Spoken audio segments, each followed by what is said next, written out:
চাহিদা আসতেছে, নিজে না নিলেও বাচ্চাটাকে যে একটা জামা কিনে দেবো সেই সামর্থ্যটুকুও নেই, বাচ্চাটাকে যে 2টা খাবার কিনে দিব সেই সামর্থ্য। মা হিসেবে কতটা কষ্টে আছে আমিই জানি।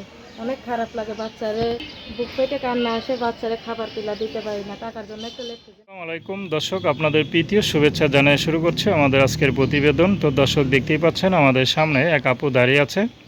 তো আমরা তার গল্পটা শুনবো। আপুটি বাচ্চাকে খুবই ভালোবাসে, এরা তার সন্তান, কিন্তু তার স্বামী আছে কি না বা তার সংসারে কি ওই ঘটনা ঘটছে বা ঘটতেছে আমরা তার মুখ থেকে শুনবো। আপু আসসালামু আলাইকুম, ওয়ালাইকুম আসসালাম।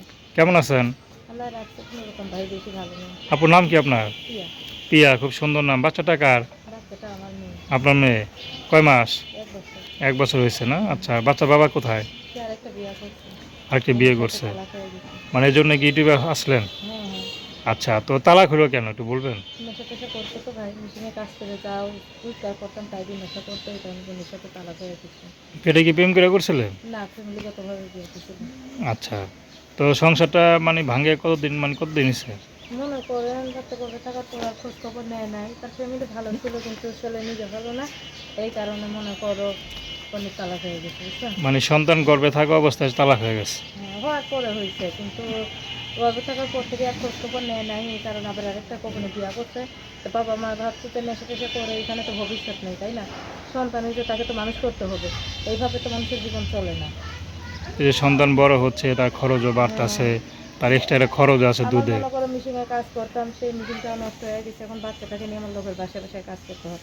এই কারণে আমি প্রতিবেদনের সামনে আসছি, যে কোনো দয়ালুবান ব্যক্তি পাশে দাঁড়ায়, আমার বাচ্চাটাকে নিজের সন্তানের মতো ভালোবাসে, আমি তাকে মনের মানুষ করি। বাচ্চাকে তো মনে এক্সট্রা দুধ খাওয়াই দেয় নাকি না পরে? লোক আবার খাইতে হয়, লোকের বাসায় কাজ করে তো সেইটা ভরণ পোষণ দিতে পারতেছি না।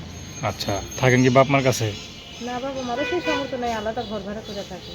তো এই ঘর ভাড়া বা একটা মেয়ে মানুষে আপনি কত টাকার ইনকাম করেন, সব ওই কিছু যে হয়? ভাই, লোকের বাসায় কাজ করে যা পাই তাই দিয়ে চলতে পারি না, দেখে তো বলছি যে আমার আগে আল্লাহর রহমতে একটা মেশিন থাকলে আমি সেইটা কাজ করে আমার বাচ্চারাও চালাইতে পারবো, আমি নিজের খরচাও চালাইতে পারবো।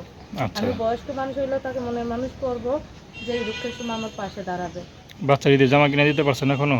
না ভাই, কেমন কিনে দিতে পারবো? লোকের বাসায় কাজ করে মানুষ যতক্ষণ যাতে তাই দিয়ে কোনো রকম চলবে। তাহলে কি এখনো বেতন দিছে? না ভাই, আমি রোজের কাজ করি, আমার তো কোনো বেতন না। আচ্ছা, রোজ যতটুকু কাজ করি, যতটুকু পাই তাই দিয়ে কোনো রকম চলি।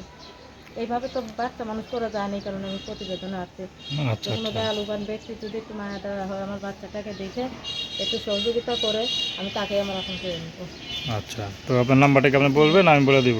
আপনি বলে দিন। তো দর্শক, আপনার আপুটির কষ্টের কথাগুলো শুনলেন। তো তার নাম্বারটা হচ্ছে 01963174469। আমি নাম্বারটা আবারও বলছি, 01963174469। তো দর্শক, প্রেম ভালোবাসা, সাহায্য সহযোগিতা, বিয়ে শাদী করা একান্ত আপনাদের ব্যক্তিগত ব্যাপার। আসুন আমরা 5 ওয়াক্ত নামাজ পড়ি, সর্বদা দেশের সেবা করি। আসসালামু আলাইকুম।